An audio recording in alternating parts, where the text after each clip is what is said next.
Assalamualaikum warahmatullahi wabarakatuh. Perkenalkan, nama saya Umkis Ginanda dengan NIM 2523204. Di sini saya akan menjelaskan beberapa materi untuk memenuhi tugas jaringan nirkabel. Jadi materi yang pertama adalah materi basic service set. Basic service set ini adalah bentuk dasar dari jaringan wireless atau jaringan nirkabel yang menggunakan satu akses point sebagai pusat komunikasi. Dalam jaringan ini, perangkat seperti laptop, smartphone, atau komputer tidak saling terhubung secara langsung, akan tetapi harus melalui akses point terlebih dahulu. Akses point ini berfungsi sebagai penghubung utama yang memancarkan sinyal Wi-Fi sehingga perangkat lain dapat terhubung ke jaringan. Ketika pengguna mengakses internet atau mengirim data, semua komunikasi akan melewati akses point tersebut. Jadi contoh paling sederhananya dari basic service set ini adalah jaringan Wi-Fi di rumah kita. Router atau akses point memancarkan sinyal Wi-Fi, kemudian handphone dan laptop kita terhubung ke jaringan tersebut untuk mengakses internet. Basic service set ini memiliki beberapa komponen utama. Komponen yang pertama adalah akses point. Akses point ini sebagai pusat jaringan. Kemudian yang kedua adalah klien. Nah, klien ini atau perangkat pengguna seperti smartphone ataupun laptop. Kemudian yang ketiga adalah SSID atau nama jaringan Wi-Fi yang digunakan agar pengguna dapat mengenali jaringan tersebut. BSS ini memiliki beberapa kelebihannya. Jadi kelebihannya yang pertama adalah jaringan lebih mudah dikelola karena semua perangkat terhubung ke satu pusat. Kemudian kelebihannya yang kedua yaitu koneksi lebih stabil dibandingkan jaringan tanpa akses point. Kemudian kelebihannya yang ketiga, jaringannya lebih aman karena pengaturan keamanan dapat dilakukan pada akses point. Akan tetapi BSS ini juga memiliki beberapa kekurangannya. Itu jangkauan sinyal bergantung pada kemampuan akses point. Jadi jika terlalu jauh dari akses pointnya, maka kualitas sinyalnya akan bisa melemah. Jadi itulah penjelasan tentang basic service set, yaitu merupakan bentuk jaringan wireless sederhana yang menggunakan akses point sebagai pusat komunikasi agar perangkat dapat saling terhubung dan mengakses internet dengan mudah. Kemudian kita masuk ke materi selanjutnya. Materi yang kedua yang kita bahas adalah materi infrastruktur basic service set. Infrastruktur basic service set ini adalah jaringan wireless yang menggunakan access point sebagai penghubung antara perangkat pengguna dengan jaringan internet. Infrastruktur ini merupakan bentuk jaringan yang paling sering digunakan di rumah, sekolah, kantor, dan tempat umum lainnya. Jadi cara kerja dari infrastruktur BSS ini dimulai ketika koneksi internet melalui modem diteruskan ke akses point menggunakan kabel LAN. Kemudian setelah itu akses point memancarkan sinyal Wi-Fi-nya ke area sekitar. Perangkat seperti laptop dan smartphone kemudian menerima sinyal tersebut dan dapat terhubung ke jaringan internet. Pada sistem ini, semua perangkat harus melewati akses point untuk melakukan komunikasi. Jadi perangkat klien tidak berkomunikasi langsung satu sama lain, akan tetapi melalui pusat jaringan yang namanya yaitu akses point. Infrastruktur BSS ini memiliki beberapa komponen utama. Komponen yang pertama adalah modem sebagai sumber internetnya. Kemudian komponen yang kedua adalah akses point yang memancarkan sinyal wireless. Kemudian komponen yang ketiga adalah perangkat klien seperti laptop, komputer, dan smartphone. Keuntungan dari infrastruktur BSS ini adalah jaringannya menjadi lebih stabil dan mudah dikelola. Kemudian selain itu, jaringan juga dapat melayani banyak pengguna secara bersamaan. Pengaturan keamanan seperti password, Wi-Fi juga lebih mudah dilakukan. Akan tetapi terdapat juga beberapa kekurangannya. Jika akses point ini mengalami kerusakan, maka seluruh jaringan wireless akan terganggu. Namun selain itu, jangkauan sinyal memiliki batas tertentu tergantung spesifikasi perangkatnya. Di dalam kehidupan kita sehari-hari, infrastruktur BSS ini sangat membantu aktivitas kita sebagai manusia untuk belajar online, bekerja, main game, atau bahkan komunikasi digital. Jadi itulah penjelasan tentang infrastruktur basic service set tadi.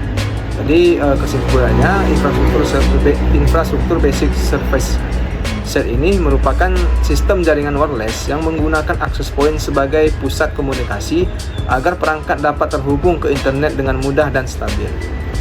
Baiklah, kemudian kita masuk kepada materi tutorial setting access point. Tahap yang pertama, persiapan alat dan perangkat. Jadi pada tahap pertama ini setting access point. Hal yang harus kita lakukan adalah menyiapkan alat dan perangkat yang dibutuhkan. Persiapan ini sangat penting agar proses konfigurasi berjalan lancar tanpa adanya kendala. Jadi beberapa perangkat yang perlu disiapkan yaitu access point, kabel LAN atau UTP, kemudian laptop ataupun komputer, adaptor listrik, dan modem internet dari penyedia layanan internet atau ISP.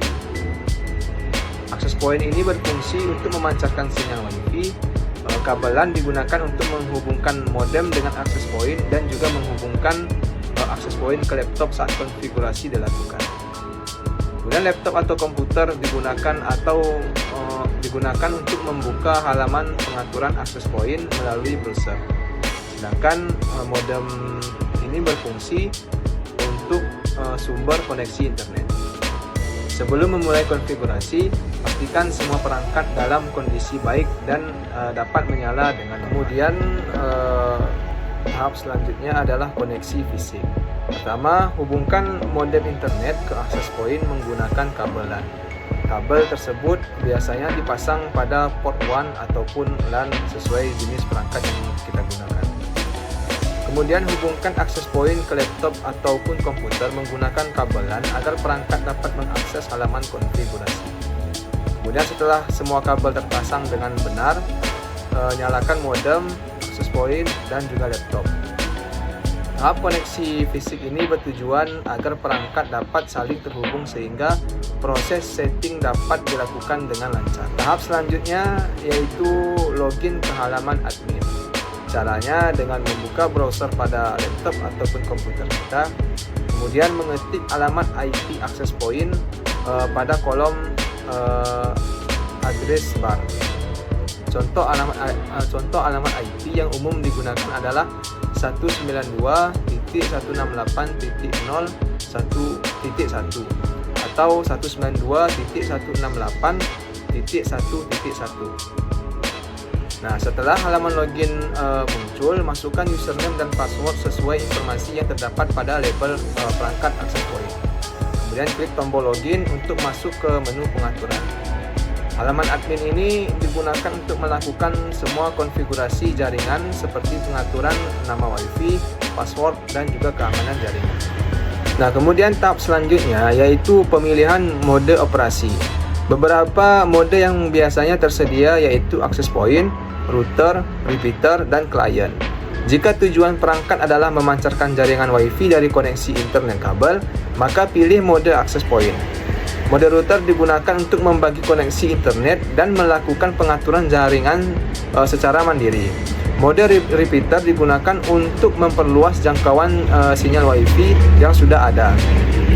Nah, kemudian setelah memilih mode yang sesuai, klik tombol next untuk melanjutkan konfigurasi. Tahap ini sangat penting karena menentukan fungsi utama perangkat dalam jaringan. Kemudian tahap selanjutnya yaitu konfigurasi SSID atau nama Wi-Fi. SSID adalah nama jaringan Wi-Fi yang akan muncul pada perangkat pengguna. Pada tahap ini, pengguna dapat menentukan nama Wi-Fi sesuai keinginannya, misalkan Wi-Fi rumah, Wi-Fi kampus, atau Wi-Fi kantor. Nah, kemudian selain itu, pengguna juga dapat memilih region atau negara agar pengaturan frekuensi jaringan sesuai dengan wilayah penggunaan. Channel biasanya diatur ke mode auto agar perangkat dapat memilih jalur sinyal terbaik secara otomatis. Wireless radio juga harus diaktifkan agar access point dapat memancarkan sinyal Wi-Fi. Tahap konfigurasi SSID bertujuan agar jaringan mudah dikenali dan digunakan oleh pengguna. Kemudian tahap selanjutnya yaitu pengaturan keamanan dan password. Tahap berikutnya adalah pengaturan keamanan jaringan Wi-Fi. Jadi pengguna disarankan memilih sistem keamanan WPA 2 personal karena lebih aman dan umum digunakan saat ini. Untuk metode enkripsi, pilih AES agar perlindungan jaringan lebih baik. Kemudian selanjutnya password Wi-Fi yang kuat dengan kombinasi huruf besar, huruf kecil, angka, dan simbol. Pengaturan keamanan ini sangat penting untuk mencegah orang lain menggunakan jaringan Wi-Fi tanpa izin. Jadi semakin kuat passwordnya yang kita gunakan, maka jaringan akan semakin aman dari penyalahgunaan. Materi selanjutnya, tahap selanjutnya yaitu pengaturan DHCP server. Jadi DHCP server ini adalah fitur yang berfungsi memberikan alamat IP secara otomatis kepada perangkat yang terhubung ke jaringan. Pada tahap ini, DHCP server biasanya diaktifkan agar pengguna tidak perlu mengatur alamat IP secara manual. Pengguna juga dapat menentukan rentang IP address yang akan dibagikan oleh access point kepada perangkat klien. Kemudian selain itu, pengguna dapat mengisi DNS seperti Google DNS yaitu 8.8.8 agar koneksi internet lebih stabil. Fitur DHCP ini sangat membantu karena mempermudah dalam pengelolaan jaringan dan mempercepat proses koneksi perangkat. Tahap selanjutnya yaitu simpan dan restart. Setelah semua pengaturan selesai dilakukan, kemudian langkah berikutnya adalah menyimpan konfigurasi dengan klik tombol save atau apply agar semua pengaturan tersimpan di sistem access point. Kemudian setelah itu perangkat biasanya meminta proses reboot atau restart. Restart dilakukan agar semua konfigurasi baru dapat diterapkan dengan sempurna. Proses restart biasanya memerlukan waktu sekitar 30 detik sampai perangkat kembali aktif dan siap digunakan. Kemudian tahap yang terakhir yaitu pengujian koneksi. Tahap terakhir ini melakukan pengujian koneksi jaringan kita. Yang pertama, cari nama Wi-Fi yang sudah dibuat pada smartphone ataupun laptop. Kemudian hubungkan perangkat menggunakan password yang telah ditentukan tadi. Nah, jika berhasil terhubung, lakukan pengujian internet dengan membuka browser atau melakukan ping ke alamat seperti 8.8.8. Jika internet dapat digunakan dengan baik, maka konfigurasi access point telah berhasil dilakukan. Pengujian ini sangat penting untuk memastikan semua pengaturan berjalan normal dan jaringan siap digunakan oleh pengguna. Jadi itulah penjelasan dari cara setting access point. Sekian penyampaian saya. Mohon maaf atas kesalahan dan kekurangan. Assalamualaikum warahmatullahi wabarakatuh.